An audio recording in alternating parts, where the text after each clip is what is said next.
Hello everyone, मैं हूं सरांश और स्वागत है आप सभी लोगों का मेरे चैनल पर। तो तुमने नोटिस किया होगा कुछ टाइम से जातिवाद बहुत बढ़ता जा रहा है। जी हाँ, वही जातिवाद जो आज से 50 साल पहले लगभग खत्म हो चुका था। तुमने बहुत से लोगों को बोलते हुए सुना होगा कि सनातन धर्म में तो जातिवाद है, इसमें छोटी जाति के लोगों को जीने का कोई हक नहीं है। लेकिन तुम्हें क्या लगता है, जो भी नॉलेज वो लोग प्रोवाइड करते हैं वो 100% सही है? और अगर है तो उस नॉलेज का सोर्स क्या है, आइए जानते हैं इस वीडियो में। लेकिन आगे बढ़ने से पहले आप लोग चैनल को सब्सक्राइब कर सकते हो, क्योंकि इस चैनल पर मैंने हर उस चीज पर आवाज उठाना शुरू किया है जो मेरे देश या धर्म के प्रति गलत होती है। अब शुरू करते हैं।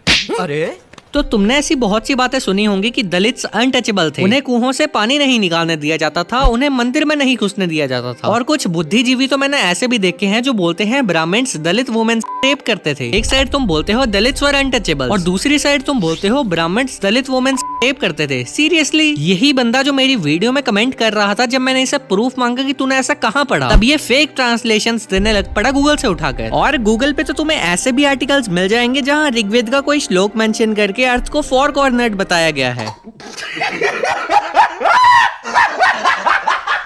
That's why जब भी मैं किसी से प्रूफ मांगता हूँ तो उस बुक के पेज की पिक्चर मांगता हूँ जहाँ वो श्लोक मेंशन्ड है, क्योंकि मुझे पता है हिंदूज के पास ही टाइम नहीं है अपने ग्रंथ पढ़ने का, तो दूसरे धर्म के लोग क्या ही पढ़ेंगे हमारे ग्रंथ। इस टाइम मेरे पास खुद 2 बुक्स हैं, एक गीता और दूसरी हिंदूज इन हिंदू राष्ट्र। गीता पढ़ने में ही मुझे 3-4 महीने लगे थे और अभी भी 4-5 अध्याय बाकी हैं। तो तुम्हें क्या लगता है किसी दूसरे धर्म का बंदा इतना इंटरेस्टेड होगा कि एक गीता, 4 वेद, 18 पुराण, 108 उपनिषद पढ़े? Obviously not. ये लोग बस गूगल की फेक ट्रांसलेशंस दिखाकर ही अपने आप को सेल्फ सेटिस्फाई करते रहते हैं कि उनका धर्म बेस्ट है। ऊपर जो मैंने 3 पॉइंट्स बताए कि पानी नहीं निकालने दिया जाता था, अनटचेबल थे, मंदिर में नहीं घुसने दिया जाता था, इनमें से 2 पे तो मैं एग्री करता हूँ और कंडेम भी करता हूँ। लेकिन पानी वाली बात तो एकदम इलॉजिकल है। अगर शूद्रों को ब्राह्मण के कुओं से नहीं पानी निकालने दिया जाता था तो वो अपने कुएं भी तो खोद सकते थे, क्योंकि शूद्र ही तो ब्राह्मण के कुएं खोदते थे। और मान लो उन्हें अपने कुएं नहीं खोदने दिए जाते थे तो वो पानी कहाँ से पीते थे, क्योंकि बिना पानी पिए तो कोई इंसान जिंदा रह नहीं सकता। लेकिन तुम ये बात नहीं समझोगे, क्योंकि तुम्हें माइंड वॉश करते हैं आज के पॉलिटिशियंस, कंटेंट क्रिएटर्स और कुछ teachers. But untouchables are untouchables, इन्हें टच नहीं किया जा सकता, राइट? तो ये छूत है ना, टेक्निकली हिंदी में क्या कहते हैं आप, छूत कहते हो। तो समाज इनको और डिग्रेडेड कंडीशन में मान रहा है कि हाँ, इनकी परछाई भी अगर छू जाए हमें, जैसे कि एक एग्जांपल जो वेदों में दिया गया है वो है चांडाल्स, कि इनकी परछाई भी हमें छू दे तो हम करप्ट हो जाएंगे, इनकी परछाई से भी दूर रहना।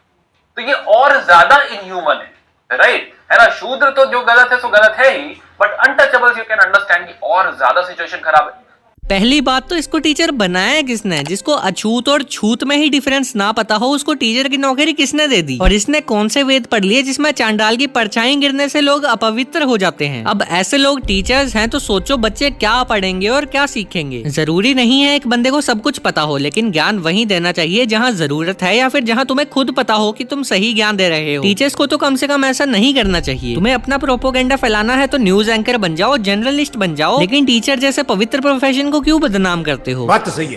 अब बात करते हैं जाटव समाज वाले भाइयों के कुछ सवालों पर। पहला, कि मंदिर में पुजारी सिर्फ ब्राह्मण ही क्यों होते हैं और किसी जाति के क्यों नहीं? तो मेरे भाई, जिसके पास ज्ञान होता है, जिसको मंत्र उच्चारण करने आते हैं, वही पंडित बनता है। तुम मंत्र उच्चारण करना सीख लो, हवन यज्ञ वगैरह करवाना सीख लो, तुम्हें भी पंडित बना देंगे। और हाँ, अब बढ़ते हैं हमारे दूसरे सवाल पर। हम हिंदू जातिवाद को खत्म नहीं करना चाहते, लेकिन रिजर्वेशंस को क्यों खत्म करना चाहते हैं? तो इसका आंसर है, हम लोग तो जातिवाद को खत्म करना चाहते हैं, लेकिन तुम लोग जब ब्रेन वॉश होकर हिंदू गॉड्स को गालियां निकालते हो तब तुम्हें हर सोशल मीडिया प्लेटफॉर्म पर ट्रोल किया जाता है। और तुम अकेले नहीं हो जो ट्रोल होते हो, पूरा वर्ल्ड एक दूसरे को ट्रोल करने में लगा हुआ है। और रही बात रिजर्वेशन की, तो वो चीज गलत है। अगर एक बंदे के 80% मार्क्स आ रहे हैं और दूसरे बंदे के 73%, तो ज्यादा योग्य तो 80% मार्क्स वाला हुआ ना, लेकिन सीट तो 73% वाले को मिल रही है। ये कहाँ का इंसाफ है? बट ये चीज बंद भी नहीं हो सकती, क्योंकि फिर तुम ही लोग उठकर आओगे कि हमारे साथ अन्याय हो रहा है। इसलिए बढ़ते हैं हमारे तीसरे सवाल पर, कि जातिवाद और वर्ण व्यवस्था शुरू ही क्यों हुई? पर्सनली मेरे को भी ये क्वेश्चन बेस्ट और एकदम लॉजिकल लगता है कि अगर हम ओल्डेस्ट एंड ट्रू रिलीजन है तो वर्ण के नाम पर लोगों को बांटने का क्या मतलब बनता है? लेकिन मतलब बनता है, एक पर्टिकुलर काम एक पर्टिकुलर बंदा ही सिखा सकता है या फिर कर सकता है। एक डॉक्टर का काम मजदूर नहीं कर सकता, राइट? उसी तरह ब्राह्मण होते थे टीचर्स, क्षत्रिय होते थे वॉरियर्स, वैश्य होते थे ट्रेडर्स और शूद्र होते थे मजदूर या फिर कोई दूसरा काम करने वाले। उस टाइम पे तो कर्म के हिसाब से वर्ण मिलता था। चातुर्वर्ण मया श्रेष्ठम गुण कर्म विभागश। भगवत गीता का एक श्लोक है,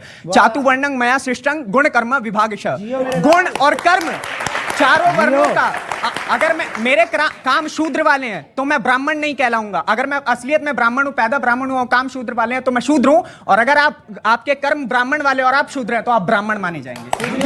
जी जी जी, क्या कहना चाहते हैं? लेकिन जैसे जैसे समय बीतता गया और कलयुग आया, ये सारी परिभाषाएं चेंज हो गई। अब गुण और कर्म मैटर नहीं करते, तुम जहाँ पैदा हो गए वही तुम्हारा वर्ण हो गया। तो आई होप तुम्हें अपने सवालों के जवाब मिल गए होंगे, और अगर तुम्हारे और कोई सवाल हैं तो तुम कमेंट सेक्शन में पूछ सकते हो। मैं अगली वीडियो में या फिर शॉर्ट्स वीडियो में एक्सप्लेन कर दूंगा। जय हिंद, वंदे मातरम, जय श्री राम।